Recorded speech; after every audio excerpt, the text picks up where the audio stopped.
Alright guys, hari ini gue mau bikin konten lagi tentang beberapa konten kontroversial yang kira-kira tuh lu nggak boleh ikutin ya.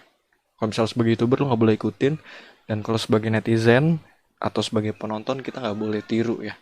Jadi di sini ada 5 di 2020 ini ya, ada 5 konten yang punya isu di YouTube gitu.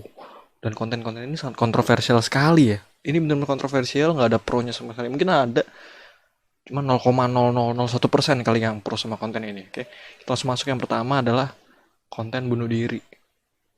Maksudnya apa sih konten bunuh diri? Apakah dia melakukan bunuh diri di dalam videonya, apa di dalam frame ada orang bunuh diri? Nggak gitu. Jadi konten ini adalah konten sebelum bunuh diri sebenarnya. Jadi dia pengen ngasih tahu kalau dirinya pengen bunuh diri. Dia menginfluence orang supaya dia dapat perhatian sih. Kenapa gue bilang konten ini penuh isu? Kalau misalkan konten bunuh diri itu penuh isu ya, karena ada banyak orang baik di Indonesia yang ingin menyelamatkan orang-orang yang pengen bunuh diri ini. Tapi apa jadinya kalau misalkan konten bunuh diri ini disalahgunakan? Contohnya untuk meraup followers, terus kalau followers sudah banyak dijadiin akun bisnis. Seperti itu contohnya. Itu gimana? That's why kenapa gue bilang konten ini isunya tuh parah sih. Kontroversial banget. Pertama, kalau lu cuma pengen dapetin followers dengan cara konten bunuh diri, misalkan bilang tersore gue mau bunuh diri, nggak usah bilang apa-apa, terus dengan kayak gitu lu bisa dapat follower banyak. Menurut gue itu sangat bodoh dan tidak masuk akal sih, maksud gue. Ada orang seperti itu, padahal kan kayak gitu kan lu menyebarkan isu-isu negatif kepada masyarakat. Yang tadinya masyarakat percaya lu mau bunuh diri, ingin menyelamatkan lu, ternyata mereka digunakan hanya untuk kepentingan pribadi youtuber-youtuber atau konten kreator yang bilang pengen bunuh diri buat dapetin followers, buat dapetin engagement, buat dapetin traffic. Menurut gue itu sangat tidak masuk akal sih.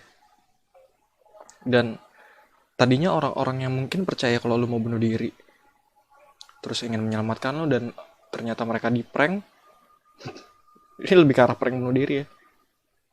Ya jadi ada isu lagi, misalkan kalau memang benar-benar ada yang mau bunuh diri, gimana? Malah dikata-katain dong, ya kan? Karena gue yakin masyarakat yang punya trust issue terhadap bunuh diri itu pasti ngata-ngatain orang yang bilang dia pengen bunuh diri, dan ternyata bener bunuh diri besokan. Jadi menurut gue kita sebagai content creator, sebagai youtuber, seharusnya lebih pinter dan lebih bijak untuk membuat konten. Jangan sampai kita membuat konten bunuh diri. Nggak cuma youtuber ya, Instagram, Twitter.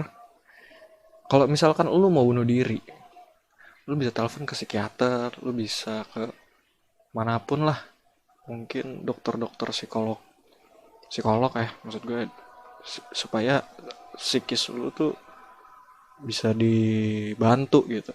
Jangan sampai lu malah laporannya ke Twitter, ke Instagram, ke YouTube, dan lu cuma pengen jadiin hal tersebut sebagai konten. That's why kenapa gue bilang itu punya masalah yang menurut gue masalahnya serius gitu di masyarakat. Oke, balik lagi. Itu tadi nomor pertama ya. Sekarang nomor kedua adalah konten mengambil hand sanitizer ya. Ini kebanyakan sih kayak konten-konten prank ya, karena gimana ya, yang gue lihat adalah eh ya lu walaupun lu bohongan mengambil hand sanitizer terus lu ketawa-ketawa, menurut gue itu nggak masuk akal, apalagi sekarang lagi corona ya. Lu membuat konten seperti itu ya nggak masuk akal sih, dan lu menganggap itu sebagai lucuan komedi dan sebagainya.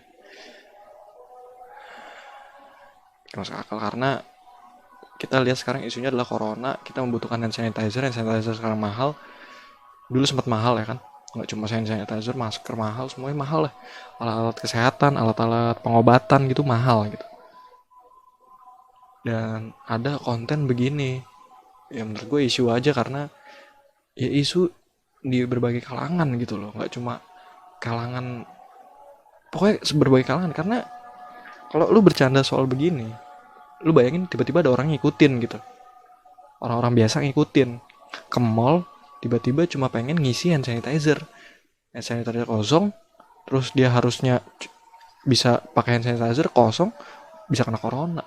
Itulah kenapa gue bilang isunya lebih meluas, karena orang-orang atau youtuber yang begitu tuh dia bisa menginfluence orang-orang buat melakukan hal yang supaya itu orang tuh meniru hal yang dilakukan gitu. Misalkan mengambil hand sanitizer, ya udah pasti netizen pasti ngikutin, apalagi fans dari orang-orang, dari youtuber itu gitu. Oke, next, dan prank Gojek ya. Ini 2020 ini ada banyak ya. Gue bingung gitu, kenapa gitu. Menurut gue konten prank Gojek ini lumayan menjadi masalah, karena lu jangan sampai dah ngeprank gini, karena lu ngeprank orang punya kerjaan gitu. Gojek ini kerjaan gitu, bukan main-main gitu. Nggak sama main CS:GO sama main Dota tuh, enggak tuh. Bahkan ya ini kerjaan, duitnya mereka dari sini.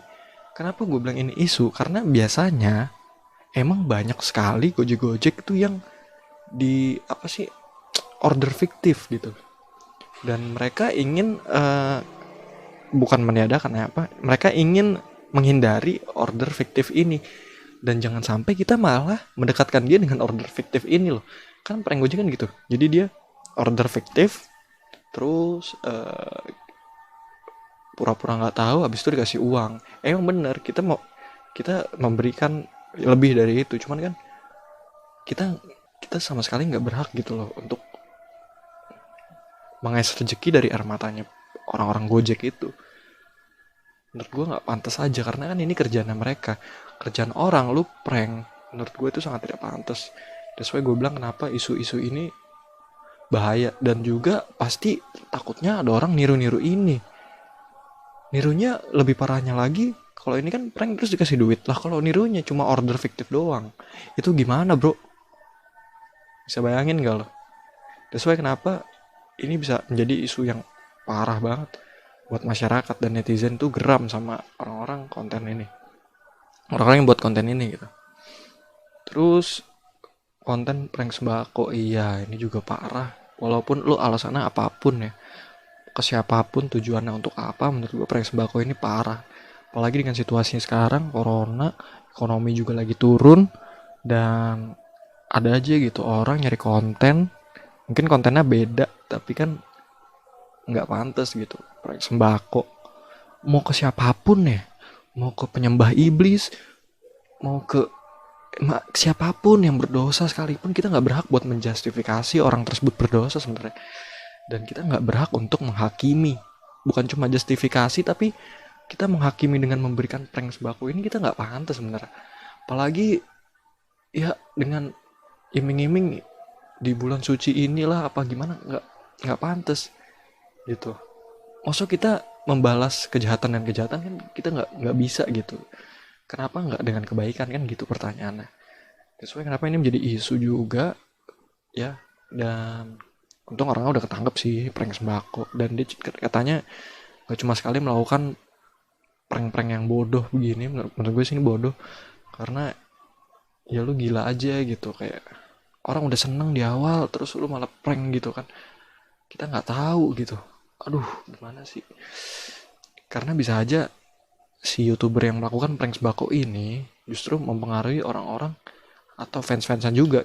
Jadi sebenarnya adalah kenapa masalahnya tuh menjadi masalah gitu, kenapa menjadi isu, yaitu adalah ya karena influencer bisa aja menginfluence orang-orang untuk meniru perbuatan mereka gitu. Kayak sekarang nih ada influencer prank sembako ya kan, terus ditonton sama bocil-bocil, sama anak-anak di bawah umur yang gak bisa ngebedain mana yang bener mana yang salah. Dan gue yakin YouTube memang gak berkewajiban untuk mengedukasi orang-orang. Ya lo bayangin aja fans-fansnya melakukan hal tersebut gitu. Misalkan dia punya fans 100.000 orang, bayangin 10%-nya aja melakukan hal kayak gitu, meniru pranknya. Dia membagikan sembako, tapi sembakonya prank, sampah isinya. Lu bayangin, jangan 10.000 dah, 1% aja, 100.000, 1%-nya 1.000 orang ngelakuin hal kayak gitu, bisa hancur sumpah. Satu kota ngelakuin prank sembako, lu bayangin 1.000 orang, hancur tuh kota. inilah konten kontroversial juga ya, karena nggak pantas buat ditiru sih, pro-nya sedikit banget gitu. Yang kelima adalah konten sensitif, lebih ke arah ras, agama, dan sara. Kita ketemu kemarin tuh ya, kalau nggak salah konten tentang apa namanya, kalau misalkan lu mau duit 10 juta, nih gue kasih, tapi lu harus nggak puasa hari itu. Misalkan kayak gitu, menurut gue itu nggak masuk akal, karena lu ngajarin hal-hal yang nggak baik dengan cara membeli prinsip seseorang, membeli, intinya lu mengajarkan bahwa duit itu di atas segalanya, padahal enggak. Lu mengajarkan duit itu di atas segalanya, bisa membeli apapun. Yang menurut gue menjadi isu adalah ya, lu subscriber lu banyak jutaan gitu, misalkan ya, misal jutaan, lu bayangin aja, yang nonton nggak cuma dokter, yang nonton nggak cuma perawat atau gimana ya, nggak cuma orang-orang pinter gitu. Malah menurut gue 80% orang yang nonton adalah orang-orang yang nggak bisa bedain mana yang bener mana yang salah. Lu bayangin aja, ntar bakal ada tuh pengikut-pengikut yang begitu, kan akan berbahaya dong bagi kelangsungan masa depan negara. Justru ini negara, karena ini mainnya udah jutaan fansnya gitu. That's why kenapa ini menjadi konten yang kontroversial gitu dan nggak pantas buat dilakukan. Oke, mungkin itulah 5 konten kontroversial di 2020 yang menurut gua lu sebagai youtuber atau lu sebagai netizen tuh jangan sampai lu tiru lah. Tadi yang pertama lah konten bunuh diri cuma buat followers ya. Yang kedua adalah konten mengambil hand sanitizer, itu cuma buat konten doang ya kan, apalagi di isu corona ini. Yang ketiga, konten prank Gojek. Yang keempat, konten prank sembako. Dan yang kelima adalah konten sensitif tentang ras, agama, dan lain-lainnya. Oke deh, gitu aja mungkin cuap-cuapnya gua. Jangan sampai lu ngelakuin hal ini, gue cuma ingetin aja gitu, karena ya lu bisa lihat orang-orang yang udah pernah ngelakuin ini gimana gitu kan. Oke lah, jangan lupa share, like, and subscribe. Peace bro, thank you.